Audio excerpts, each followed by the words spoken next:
The Minnesota Timberwolves just pulled off the most stunning win of the season, coming from 25 points down overall, 16 points down with 4 minutes left in the game, against the Western Conference juggernauts in OKC to snatch victory from the jaws of defeat in the most insane way. There were plenty of offensive performances worth talking about in this game, but what fueled this win was Minnesota's late game defense, and it was a defensive adjustment to shut off Shai Gilgeous-Alexander's water that made all the difference in this one. And we actually saw them go to this aggressive matchup zone defense before the comeback truly started. And the key to this is that the top of the zone pushes up here to crowd out SGA, while the defense behind them rotates to block off cutters, and the backline defense behind that rotates out to shooters. And even if OKC did find open looks, the goal here was to get the ball out of Shai Gilgeous-Alexander's hands and force his teammates to beat them. It was pure risk reward, and they were betting they could complete this comeback if they cut off the head of the snake, and when they found the recipe later on with Jaden McDaniels and Nickeil Alexander-Walker bracketing Shai, that's when that risk really paid off. With a few minutes left in the game, their best two perimeter defenders turned into a two-person bear trap around SGA, forcing him to give up the ball early while the Wolves shut off the rim with multiple defenders. And they turned the turnovers and the misses from OKC's role players into points at the other end by attacking a shifted defense, getting into the paint, and putting pressure on the rim in the exact same way that they were trying to avoid on the other end. And once Minnesota found this defensive edge on OKC, they just chiseled away the lead with it. You see those two winged demons almost at half court here to force the pass, and then it's all rotations on the backside. Dillingham gets up into the pass to keep the pressure on J-Dub. OKC tries to get into the middle, but TJ Shannon closes the door on the rim, and McDaniels is hustling back to get into the passing lane. And when Williams slices through to the rim, Shannon is back as that rim protector to stonewall him as well. And even when he regathers the ball, it's Dillingham and Reed closing the pincers on him again. So you can see how it's McDaniels and Alexander Walker who are the front men of this band, but the rotators behind them are making the music happen. Because while Noor and Order get it out of Shai's hands, that's when it gets fun behind them. Reed rotates up to the middle, then they reorient themselves from there.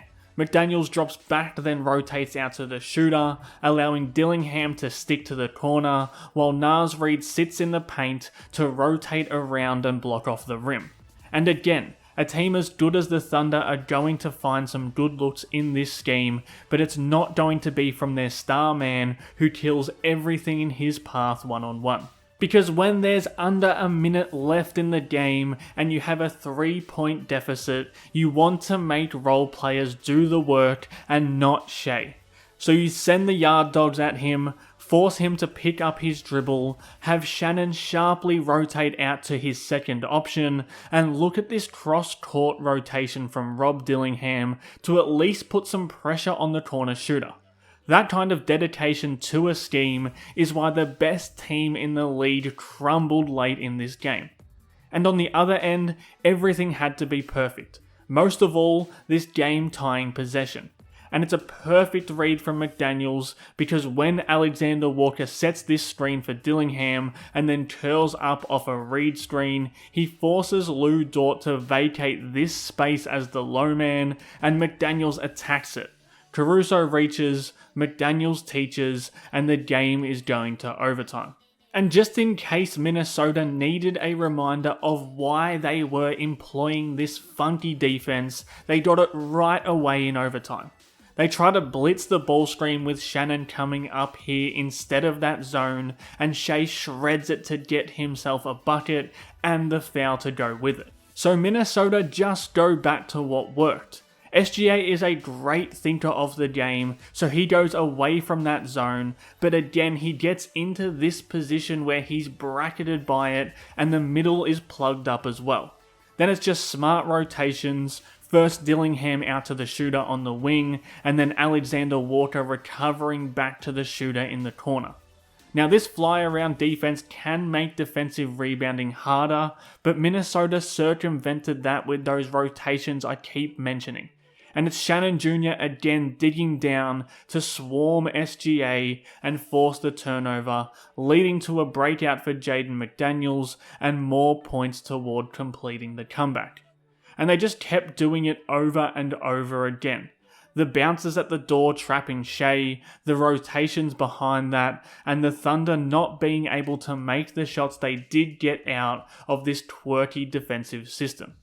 Now this is more of a gimmicky defense than something the Wolves can implement on a game-to-game basis, but in dire times both in the game state and in their injury department, sometimes a gimmicky defense is enough to throw off even the league's best teams and the league's best players, and that's what we saw from Minnesota in this insane win. And it's funny because on the most important defensive possession of the game, Minnesota actually went away from it. Again, they try to send the big up to blitz Shea on the ball screen, and again he beats it. But as they did in the entire comeback, it's one last rotation from Anthony Edwards to meet Gilgeous-Alexander at the apex and swat away any chance of fumbling this comeback win. Thanks again for watching Howls and Growls. Please subscribe for more.